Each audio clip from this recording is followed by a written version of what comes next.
Hello friends, स्वागत है एक बार फिर से आपके अपने चैनल VIIC में। और मैं अमित कुमार सोनी हार्दिक हार्दिक अभिनंदन करता हूं, स्वागत करता हूं। दोस्तों, सब्सक्राइब जरूर कर लें चैनल को। लेटेस्ट अपडेट लगातार आ रही हैं। शेयर करें वीडियो को, पसंद आता है तो लाइक भी करें। बेल आइकॉन पर प्रेस करना बिल्कुल ना भूलें।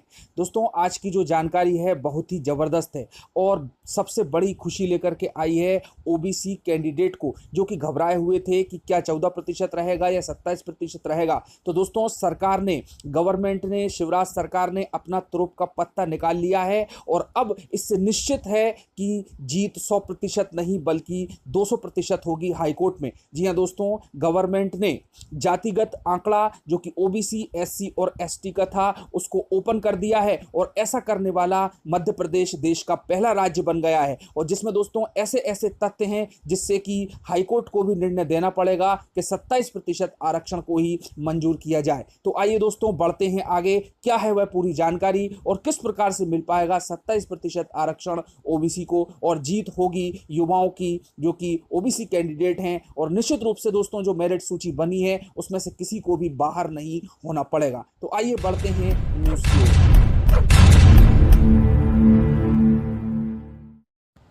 देखिए दोस्तों, आपके सामने एक प्रतिष्ठित न्यूज़पेपर दैनिक भास्कर की कटिंग है और इसमें जो हेडिंग है वो है कि सरकार ने कोर्ट में रखा जातिगत डेटा, मध्य प्रदेश में आधी आबादी ओबीसी की। उसके बाद एक और है कि ओबीसी को 27% आरक्षण के जवाब में किसी राज्य ने पहली बार सार्वजनिक किए आंकड़े। दोस्तों, इसके हम डिटेल में बात करें इससे पहले मैं आप लोगों को बता दूं कि हाईकोर्ट में ओबीसी 27% आरक्षण के मामले में केस चल रहा है और याचिका लगाई गई थी कि ये जो 27% आरक्षण है ये संविधान के प्रतिकूल है और जो साहनी मामला है जिसमें 50% की सीमा निर्धारण के मामले में रिजल्ट दिया गया था, निर्णय दिया गया था, तो उसका ये उल्लंघन है।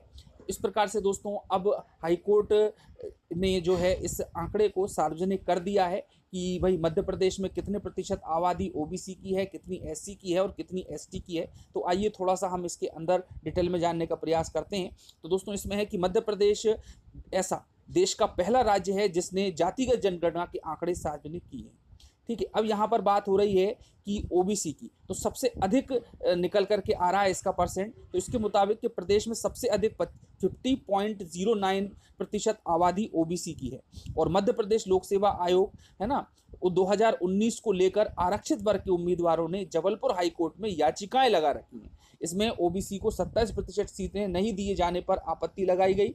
इसके जवाब में ही प्रदेश सरकार ने जिलेवार ओबीसी आबादी के आंकड़े पेश किए और ये आंकड़े 2011 की जनगणना के आधार पर हैं, क्योंकि कोरोना के कारण जनगणना 2021 नहीं हो पाई। रिपोर्ट के मुताबिक मध्य प्रदेश में अनुसूचित जाति की आबादी 15.6% है। इस वर्ग को 16% आरक्षण मिल रहा है, अर्थात अनुपात से 0.4% ज़्यादा है। इसी तरह अनुसूचित जनजाति की आबादी 21.1% है और इसे 20% आरक्षण मिल रहा है, यानी जनसंख्या के अनुपात में 1.1% कम है। और प्रदेश में ओबीसी की कुल आबादी 50.09% है, जो इस वर्ग को 14% आरक्षण मिल रहा है। तो दोस्तों आप देख पा रहे हैं कि यदि और दूसरे वर्ग की बात करें तो यहाँ पर जो ओबीसी की आबादी है उसके हिसाब से आरक्षण बहुत ही कम है। तो दोस्तों यही एक बहुत बड़ा तर्क रहेगा कि जब ओबीसी की जनसंख्या इतनी अधिक है तो फिर आरक्षण इतना कम परसेंटेज में क्यों है। अब दोस्तों आप देख सकते हैं कि मध्य प्रदेश का ये डेटा आप लोगों को दिखाई दे रहा है। इसमें बात की गई है कि ओबीसी आबादी वाले टॉप 10 जिले की, जिसमें कि भोपाल नंबर 1 पर है 63.14 से, इंदौर है 61.69 से, फिर उसके बाद में अन्य आते हैं मंदसौर, नीमच, खंडवा, बुरहानपुर, होशंगाबाद, हरदा, राजगढ़।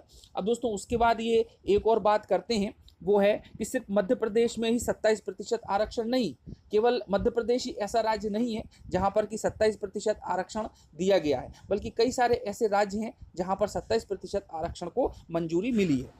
अब इसी से रिलेटेड जो वकील हैं रामेश्वर ठाकुर, उन्होंने बताया कि 1931 की जनगणना के बाद कभी जातिगत आंकड़े जारी नहीं किए गए।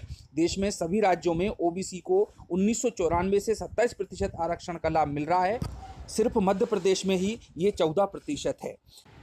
अब हम इन आंकड़ों की बात करें, इन तथ्यों की बात करें तो निश्चित रूप से ये समर्थन करते हैं जो 27% आरक्षण कमलनाथ के द्वारा दिया गया था, उनकी सरकार के द्वारा दिया गया था, वह बिल्कुल सही था। लेकिन याचिकाकर्ताओं ने संविधान का हवाला देकर के इस आरक्षण की सीमा को कम करने का प्रयास किया और इसके संबंध में दोस्तों याचिकाएं लगी हुई हैं और हम जानते हैं कि 13 जुलाई को इन सभी याचिकाओं पर एक साथ सुनवाई होना है, जो कि 43 है पूरी संख्या में, जिसमें ओबीसी आरक्षण का मुद्दा, ईडब्ल्यूएस का मुद्दा, पीएससी की प्रीलिम्स में आरक्षण का मुद्दा इत्यादि इत्यादि पॉइंट्स और याचिकाएं शामिल हैं।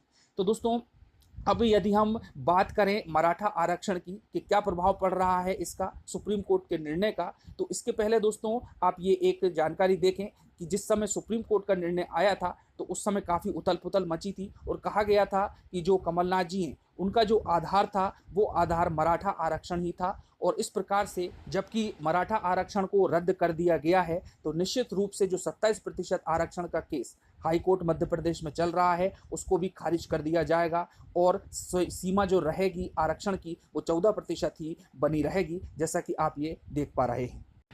लेकिन दोस्तों यहाँ पर विशेष बात यह है कि बहुत सारे राज्यों में 27% आरक्षण ही दिया जा रहा है, केवल मध्य प्रदेश ही है जहाँ पर हाई कोर्ट मध्य प्रदेश ने रोक लगाई है, पर स्टे लगाया है।